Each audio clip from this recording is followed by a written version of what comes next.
Hello everyone, I am Dr. Abhinand, Assistant Professor at the Department of Bioinformatics at Sri Ramachandra Faculty of Engineering and Technology.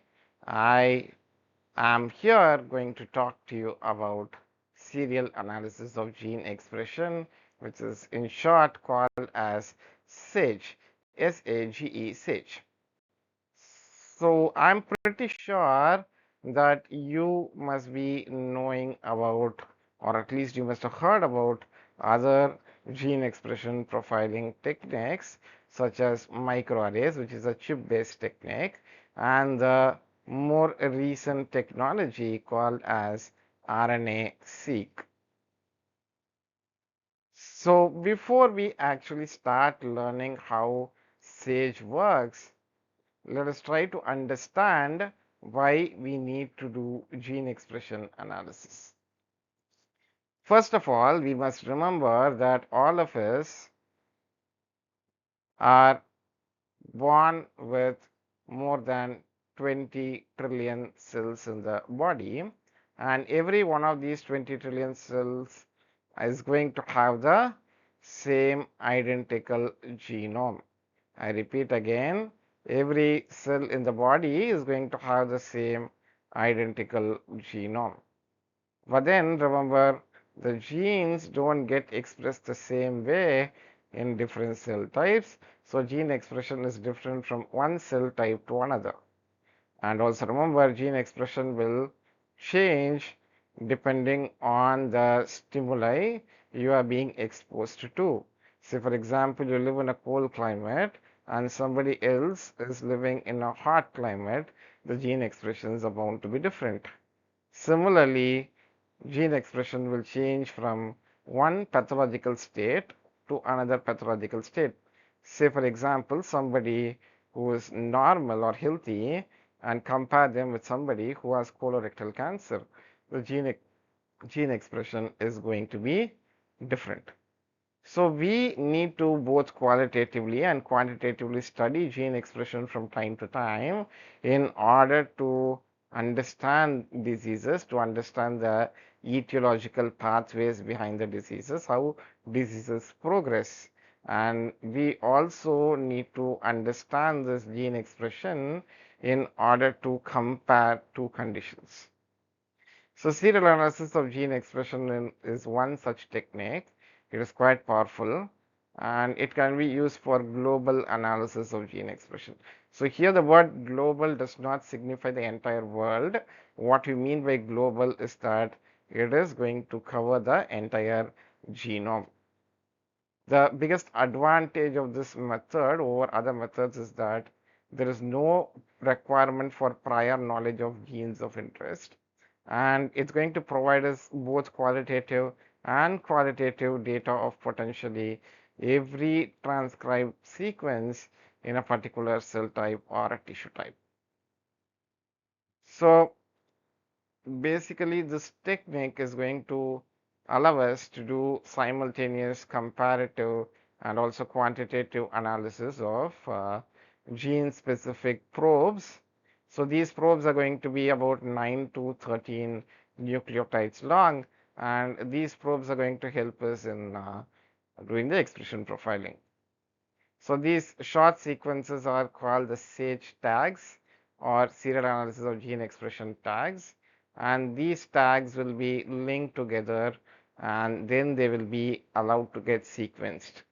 This is the whole idea behind the SAGE technique.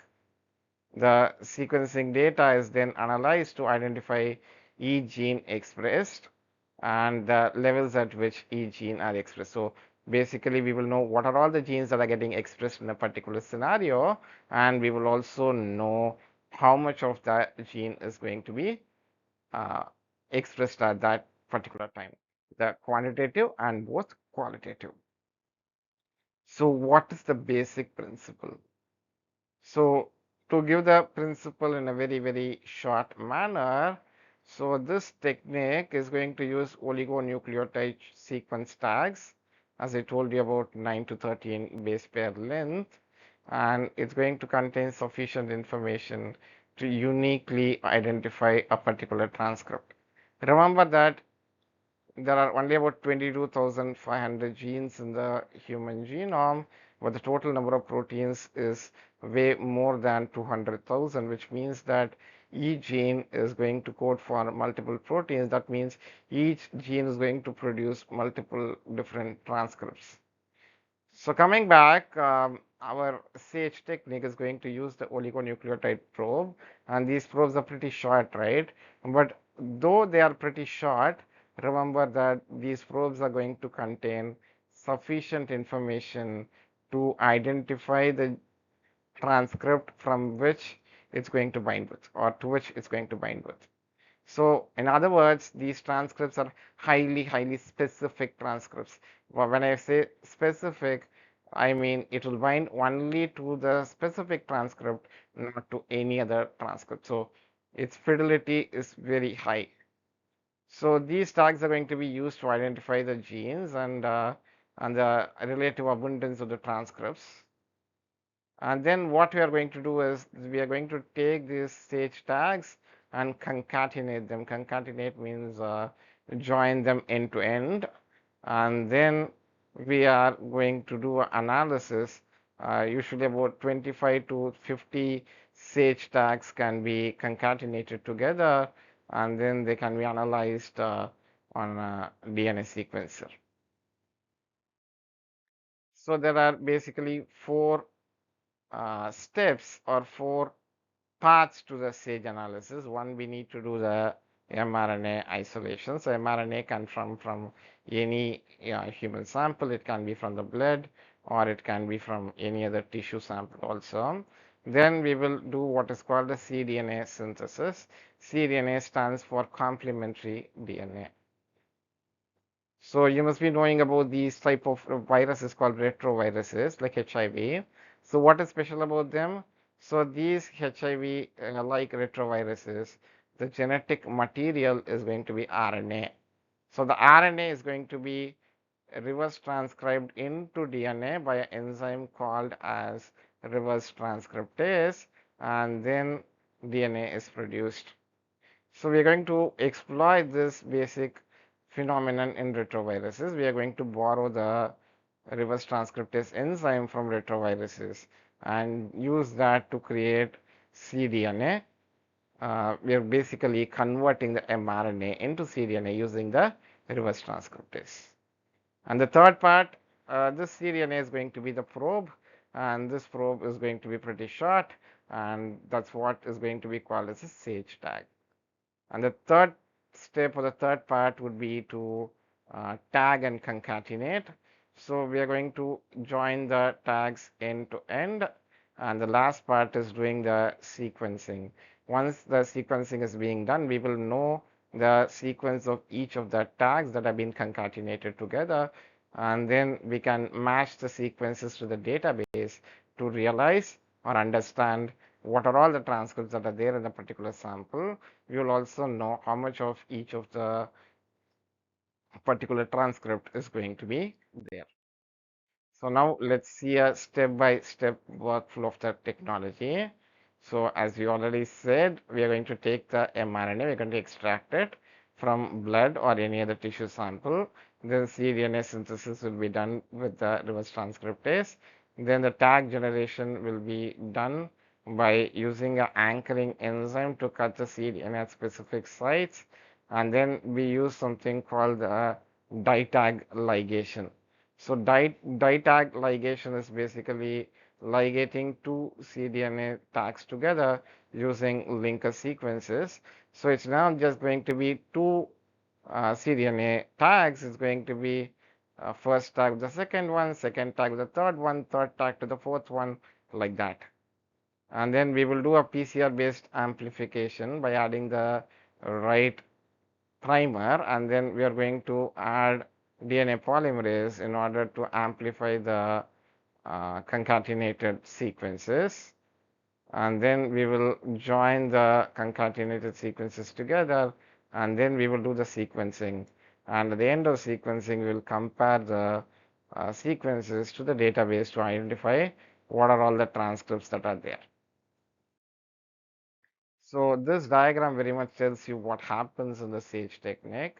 So we take a cell culture, or maybe from a tissue sample or from blood sample, and then we are going to do the mRNA isolation, and then cDNA is going to be synthesized. The cDNA is going to be put together by concatenation process, and a SAGE library will be built. So once the SAGE library is built, we can basically do the sequencing and identify what are all the transcripts and how much of the transcript is there. So SAGE is not just one technique. There are four types of SAGE. One is called a classic SAGE, which will have a standard method with a 14 base pair size tag length. Then we have something called a long SAGE, which will have a longer probe or a longer tag, 21 base pair. So longer tag means more specificity. That means any cross binding or a wrong hybridization will not be possible. Then we have something called a super SAGE, which will have even longer oligonucleotide tags, around 26 nucleotides long. And the last one is called the digital gene expression profiling technique, which is a modified version of SAGE, which is going to employ some of the NGS techniques. NGS means next generation sequencing technique. So what are all the databases that are commonly used for SAGE analysis? One is called Genzyme. So Genzyme is a proprietary database which has over 100,000 genes that are important in cancers and also from normal human tissues. So this database is commercial, so you need to pay a premium for it. The second is called SageNet. SageNet is a Sage database which is very useful for uh, comparing the Sage tags which are used for colon cancer, pancreatic cancer, and compare it to the normal tissue. And the last one is called SageMap. SageMap is part of NIH, the National Institute of Health. It's part of the NCBI, so that is free. So Genzyme and SageNet are expensive, whereas SageMap is going to be free of cost. Anybody can use that. So where and all this is applied? So it's applied very much in cancer transcriptomics. There we can identify differentially expressed genes in tumors compared to healthy tissues. It can be used in stem cell research, in neurobiology, also in studying infectious diseases. Both viral and bacterial conditions can be studied, and it's also useful in drug therapy or drug discovery process, where we are going to identify unique drug biomarkers which can be utilized as a drug target. So if you compare SAGE with other gene expression techniques, the main competitors would either be microarray or RNA-seq.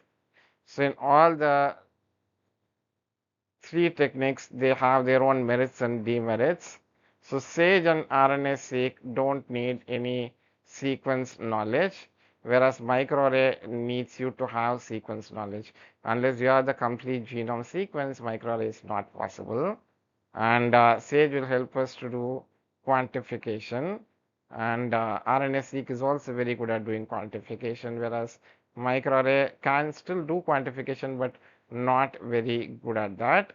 And the sensitivity is very high for both RNA-seq and SAGE, not so good with microarrays. The cost of microarrays is way lesser compared to SAGE and RNA-seq. RNA-seq is the most costly technique of the three. So what are the limitations and advantages? For SAGE, we don't need any predefined probes. It will allow for genome-wide expression profiling. Even mRNAs that have low abundance, which means mRNAs that are produced in low quantities, can be identified and quantified by this method. And last one is it's both qualitative and quantitative method. What are the limitations? So SAGE is a labor intensive process. It's going to cost a lot of money. It's going to take a lot of time also. A relatively larger amount of RNA is required, and we need proper databases for SAGE to work very well. And the last one is It is costly compared to microarray. Actually, it's less expensive compared to RNA-seq, but RNA-seq is a thorough high throughput technique where you can analyze thousands of genes together. Sage is not as robust as that. So that brings us to the end of the lecture on serial analysis of gene expression. Thank you. Hope you understood the concepts taught here. If you have any questions, please put it on the comment box down there. Thank you so much.